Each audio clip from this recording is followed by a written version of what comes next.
I always hoped I'd be famous. I always thought I would. I always imagined I would. I always felt it could happen, but I never knew how it would or how it would feel.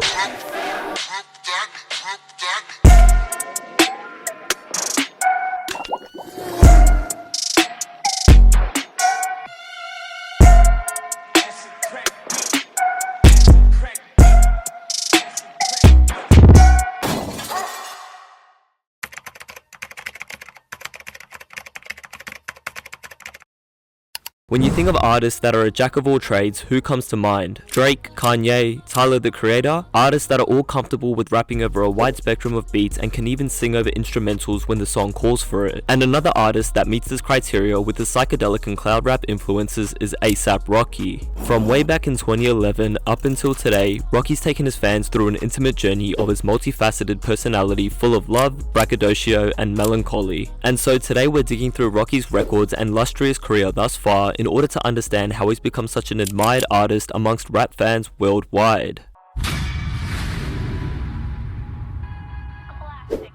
When you look back at Rocky's music career, the A$AP Trilogy is what best represents Rocky's character arc from an underground rapper to a cultural icon. It all started with his debut mixtape Live Love A$AP that dropped on the 31st of October 2011 that introduced fans to the flamboyant and trippy world of Lord Pretty Flacko. This project's significance can't be understated as it cemented Rocky's vibrant storytelling capabilities topped with stellar beat selection, whilst also primarily appealing to young internet hip-hop enthusiasts. Pesos, purple swag, get high, that was fun. I'm still having fun. I'm having more fun because now I'm being paid for it.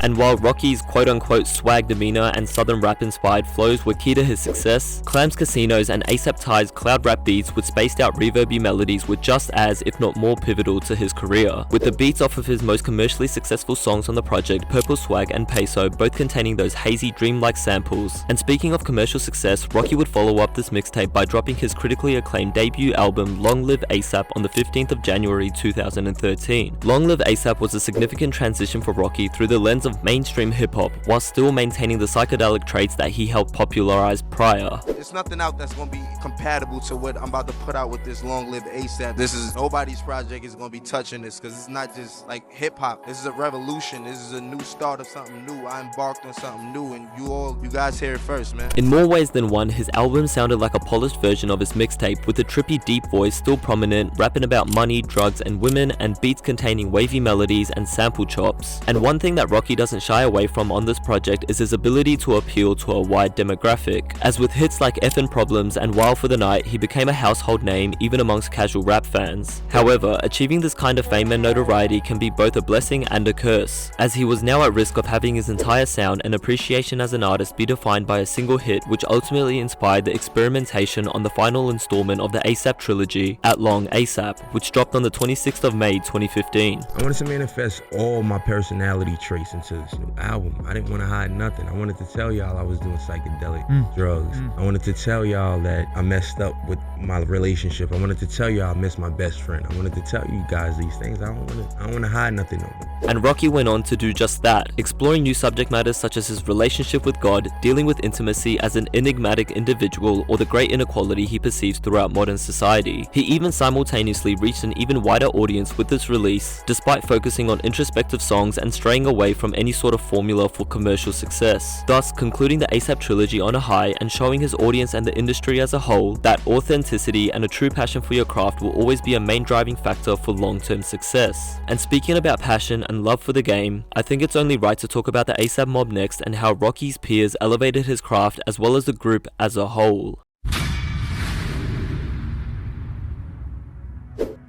The A$AP Mob has always been more than a typical rap group, and instead are a collective of young creatives with a shared vision and the intent to create a movement larger than themselves, consisting of a plethora of rappers, producers, designers, and the mastermind behind it all, A$AP Yams. Importantly, the group's inception was organic, and being that they weren't just restricted to music, gave them the potential to attract fans from other mediums of art such as fashion, resulting in a more diverse and dedicated fan base, which helped add to their legacy and kept the group motto alive, unlike various other rap groups from the past. It was in Harlem.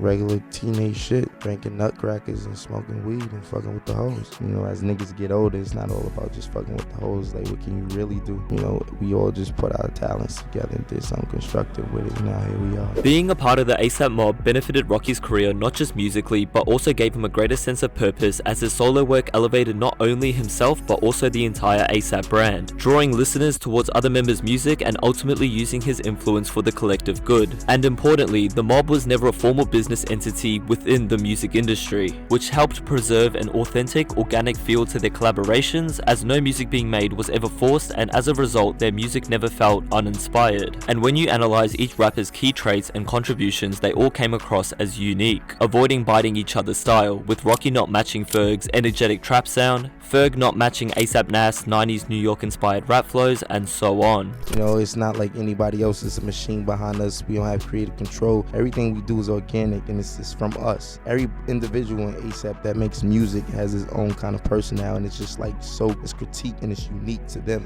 And each artist's success and originality would eventually cultivate on the Cozy Mixtape series, where fans would finally get to hear the ASAP mob in full effect across 2 projects released in 2016 and 2017. And the time period in which these projects were released would be crucial to its success, as the cloud and swag rap era that the group originally came from wasn't the poppin' sound anymore, as hip-hop shifted towards a more melodic, trap-driven sound. But with that being said, the members adapted to the new sound and even introduced artists like Playboi Carti, Lil Uzi Vert and Lil Yachty, who'd go on to shape the new wave of mainstream hip-hop, and thus the Cozy Mixtapes went down in history as monumental bodies of work for the ASAP mob, symbolizing their cultural impact, inspiring future generations, and most importantly, eulogizing the collective's founding father, ASAP Yams. Alright, this is what ASAP is. We always strive and prosper. We trying to accumulate status and power.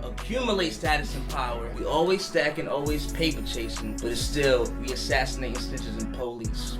And whether or not the ASAP mob ever reached its full potential is something that rap fans will truly never know after Yams' untimely passing. But we can always look back on the moments that he was pivotal in creating that went even beyond the group itself, as bringing Rocky into the spotlight with minimal resources speaks volumes to his greatness. And with Rocky now bringing Yams' vision to fruition, cementing the legacy of the ASAP mob in modern hip-hop culture, it was time to go back to the drawing board to plan out his future as an artist in the ever so changing landscape of late 2010s and 2020s hip-hop. In Rocky's latest musical era, he feels like an amalgamation of his trilogy projects, as he's still more than capable of crafting hits and giving fans what they want, but he isn't afraid to go full experimental either. And he's carved out his own lane to the point where rapping no longer seems like his sole focus, as his presence in the fashion world is just as prominent, as fans nowadays equally recognize him for debuting all collections at Paris Fashion Week and even starring in Gucci campaigns. And thus, he stepped away from the typical rapper stereotypes, embracing a more abstract perspective that places greater emphasis on visual storytelling. You have a new track coming. Yes. Can you tell more a little bit about it? Because we have It been sounds like that picture. Wow. That picture is the description. Okay.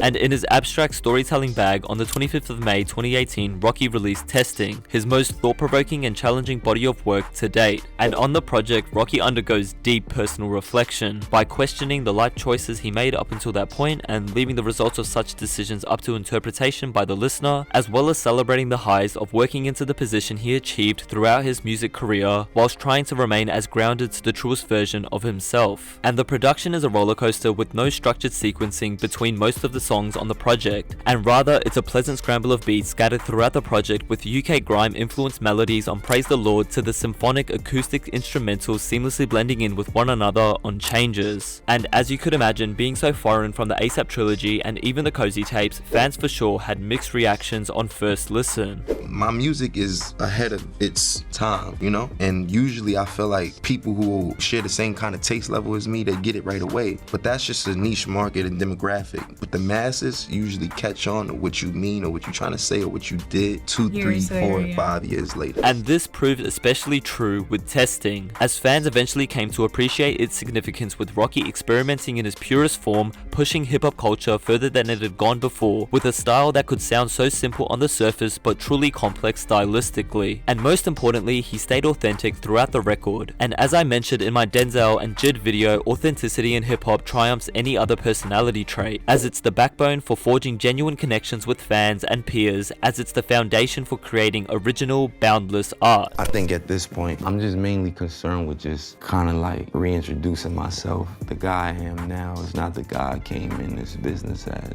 If I'm out here telling y'all how pretty I am again, it's not talking about nothing. I really ain't had nothing to talk about. And it's been 7 years since testing, and Rocky is yet to drop another album. But he hasn't gone fully ghost, dealing with multiple legal battles, becoming a dad, dropping many features and singles. It's low-key kinda hard to pinpoint exactly where he stands musically in 2025 without making assumptions. But regardless, Rocky's already built a wide and successful discography from which he still gains new fans from, and therefore his influence remains undeniable, and he's certain to go down as a legend in the modern rap scene.